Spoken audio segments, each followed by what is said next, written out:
This is day 3 now. Let's talk about what we talked about yesterday. What we talked about yesterday. We've been handling some events, haven't we? Yep. Talked about form events yesterday, as opposed to just buttons the first day. So we know all about that event listener now, right? First argument is what event you're waiting to happen. Second argument is what function you want to run when that happens, which could be a function that you define right there in line. We've mostly been using named functions so far. And yesterday we learned that sometimes we have to prevent a default action when some event occurs because some things like submitting a form have a default action.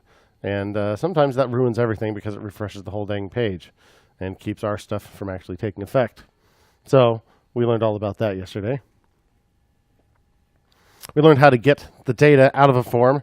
If you have the form, you can get to all of its elements through a property called elements, or if you've named your form elements, you can get you'll have a property with that name. So if you named an input, some input name, you can get there from .input name, and you can read its value with .value.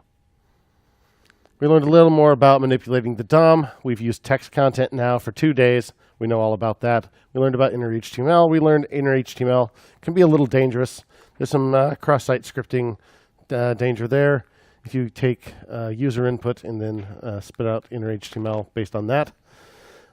So we learned another way to create elements using document.createElement. Just pass it the name of the element, the type of element, the tag name.